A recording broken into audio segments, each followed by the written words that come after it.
Hi friends, welcome to AKV kitchen. இன்றைக்கி நம்ம கிச்சனில் என்ன பண்ண போகிறோன்னா, ஒரு குழம்பு ரெசிபி தான் நம்ம பார்க்க போகிறோம். வீட்டில் ஏதாவது காய்கறிலாம் இல்லைன்னு சொன்னால் இந்த குழம்பு நீங்கள் ட்ரை பண்ணுங்கள். ரொம்பவே ஈஸியாகவும் இருக்கும், டேஸ்ட்டாகவும் இருக்கும். நான் இந்த குழம்பு எப்படி பண்ணுறதுன்னு தான் இந்த வீடியோவில் நம்ம பார்க்க போகிறோம். ஓகேங்களா? இந்த குழம்பு பண்ணுறதுக்கு முதல்ல வந்து மசாலா நம்ம அரைச்சி எடுத்துகிட்டு வந்து தாளிக்க வேண்டியதான், வேறு ஒன்றுமே கிடையாது. என்ன, அதாவது மோர் குழம்பு எவ்வளோ ஈஸியாக நம்ம பண்ணுவோம். மோர் குழம்பு வந்து ரொம்பவே ஈஸி, ரசம் ரொம்ப ஈஸி. அதே மாதிரி இந்த குழம்பு வந்து உங்களுக்கு ரொம்பவே ஈஸியாக இருக்கும். ஸோ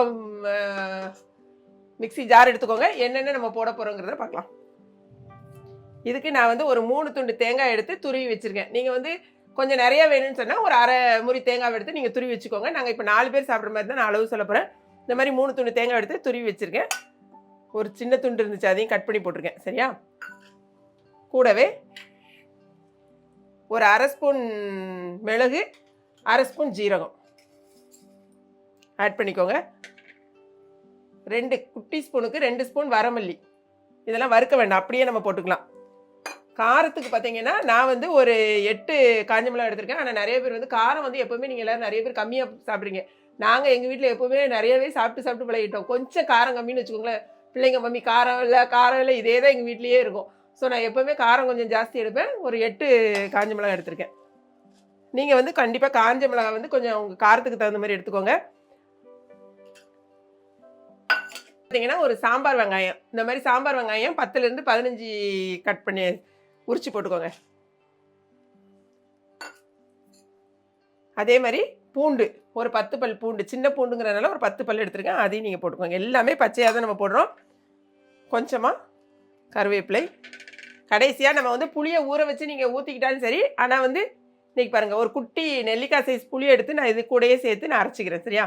இப்போ தண்ணி ஊற்றி நல்லா நம்ம அரைச்சி எடுத்துகிட்டு வந்துடலாம். ரொம்ப பேஸ்ட்டாக மையாக அரைக்கணும்னு கிடையாது, கொஞ்சம் குறவரப்பாக இருந்தாலும் ஓகே தான். ரொம்ப ஏன்னா நம்ம மல்லிலாம் போட்டுக்கோம் பார்த்தீங்களா, ரொம்ப அப்படி பேஸ்ட் மாதிரி வராது, கொஞ்சம் குறவரப்பாக இருந்தாலும் ஓகே தான், நல்லாயிருக்கும்.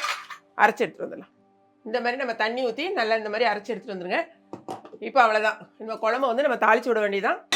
எந்த பாத்திரத்தில் நீங்கள் குழம்பு வைக்கிங்களோ பாத்திரத்தை வச்சுக்கோங்க. ஸ்டவ் ஆன் பண்ணியாச்சு. இதை நீங்கள் வந்து எந்த எண்ணெயில் வேணாலும் நம்ம தாளிச்சிக்கலாம். நான் வந்து இன்றைக்கி நல்லெண்ணெய் ஊற்றிக்கிறேன்.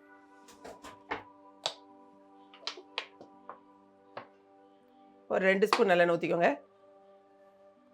இது வந்து ஓட்டை சின்னதாக இருக்குது, அதனால் கொஞ்சம் லேட் ஆகுது எண்ணெய் ஊற்றுறது. ஓகே,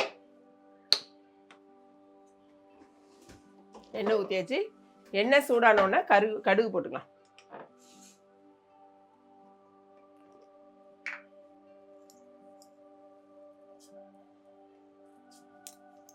கடுகு போட்டாச்சு. இப்போது வெந்தயம்லாம் இதுக்கு போட வேண்டியதில்லை. மற்றபடி நம்ம வந்து காரக்குழம்பு அந்த மாதிரிலாம் வைக்கும்போது வெந்தயம் நம்ம ஆட் பண்ணுவோம். வெந்தயம் போட வேண்டாம். இதுக்கு வந்து அதே மாதிரி சாம்பார் வெங்காயம் கொஞ்சம் கூட போட்டிங்கன்னா நமக்கு தாளிக்கும் போது கூட போட்டால் நல்ல டேஸ்ட் இருக்கும், வாசமும் இருக்கும். இந்த மாதிரி சாம்பார் வெங்காயத்தை நான் ஒரு 10-15 சாம்பார் வெங்காயத்தை கட் பண்ணி எடுத்துருக்கேன், போட்டுக்கலாம். இப்போ நம்ம வந்து வெங்காயத்தை ஆட் பண்ணிக்கலாம்.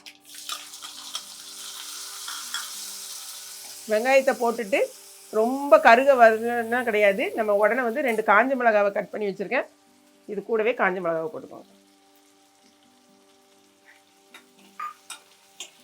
லைட்டாக வதங்கட்டும். கழுவி வச்சுருக்கிற கருவேப்பிலை.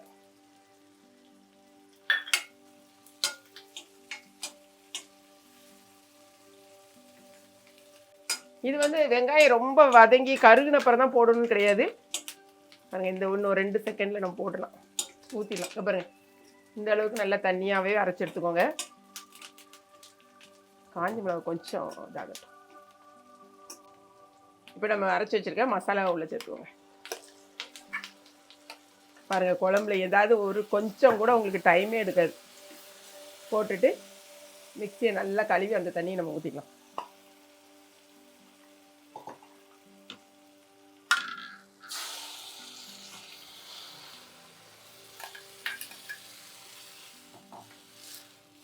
இன்னும் கூட கொஞ்சம் தண்ணி ஊற்றிக்கலாம், ஒரு 1/2 டம்ளர் தண்ணி சேர்த்துக்கலாம். தேவையான அளவுக்கு நீங்கள் தண்ணி ஊற்றிக்கோங்க. இந்த அளவு கன்சிஸ்டன்சியில் நான் வச்சுருக்கேன், கொதிக்கட்டும். இப்போ நம்ம வந்து உப்பு போட்டுக்கணும், தேவையான அளவுக்கு உப்பு போட்டுக்கோங்க. நான் வந்து இது மசாலா அரைக்கும் போது மஞ்சத்தூள் போட்டேன், அதை சொல்ல மறந்துட்டேன். என்னடா திடீர்னு மஞ்சளாக இருக்குன்னு நீங்கள் கேட்பீங்க. கண்டிப்பாக எனக்கு வந்து கமெண்ட்டில் வரும் எப்படி மஞ்சள் ஆச்சுன்னு சொல்லிட்டு. ஸோ அதனால தான் நான் உங்களுக்கு சொல்லிட்டேன். மஞ்சத்தூளை வந்து நான் தேங்காய் அரைக்கும் போதே போட்டேன், அதை வந்து சொல்ல மறந்துட்டேன், கடைசியில் போட்டேன். அவ்வளோதான். இது நல்லா கொதிக்கட்டும். கொதித்து இந்த பச்சை வாசனைலாம் அடங்கட்டும். அப்படி எண்ணெய் பிரிஞ்சு வரும். ஒரு 7 நிமிஷத்துலேருந்து 10 நிமிஷம் ஆகும். நல்லா கொதிச்சு எண்ணெய் பிரிஞ்சு வரும்போது உங்களுக்கு காமிக்கிறேன். நீங்கள் உப்பு புளி காரெல்லாம் பார்த்துக்கோங்க. இதில் அந்த பூண்டுலாம் நம்ம அரைச்சிருக்கோம் பார்த்தீங்களா, சாதாரணமாக இப்படி போடும் போதே அந்த அளவுக்கு ஒரு நல்ல வாசனை இருக்குது. எப்போவுமே எனக்கு பூண்டு வந்து ரொம்பவே பிடிக்கும். நிறைய பேருக்கு அந்த பூண்டு ஃப்ளேவர் பிடிக்காது. ஆனால் எனக்குலாம் ரொம்ப பிடிக்கும் பூண்டு ஃப்ளேவர். எத்தனை பேருக்கு பூண்டு ஃப்ளேவர் பிடிக்குங்கிறத கமெண்ட் பண்ணுங்கள், ஓகேங்களா?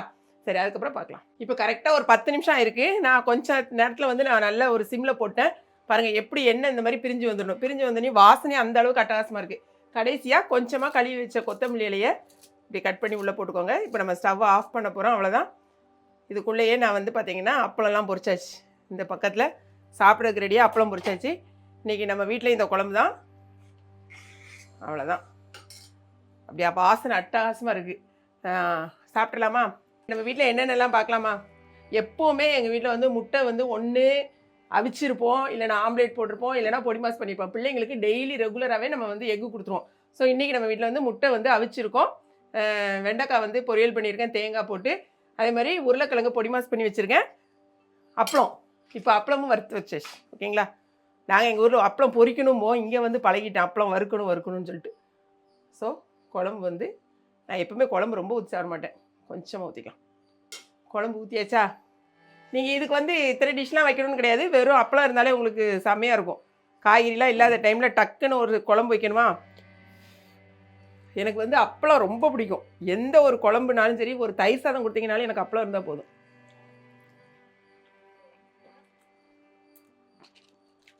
ரொம்ப சூப்பராக இருக்குது. அது போட்டு புளிப்பு, உப்பு, காரம் எல்லாமே ரொம்ப ஒரு வாசமாக உண்மையிலே செம டேஸ்ட்டாக இருக்குது. இதுக்கப்புறமா நான் வந்து உட்காந்து நிதானமாக சாப்பிட்றேன், ஏன்னா எல்லாமே டிஷ்லாம் பார்த்து சாப்பிடணும். ஸோ இந்த வீடியோ உங்களுக்கு ரொம்ப பிடிச்சிருன்னு நினைக்கிறேன். பிடிச்சிருந்துச்சுன்னா லைக் பண்ணுங்கள். மறக்காமல் கிளாட் ஃபேஷனையும் ஏகேபி கிச்சனையும் சப்ஸ்கிரைப் பண்ணுங்கள். தேங்க்ஸ் ஃபார் வாட்சிங்.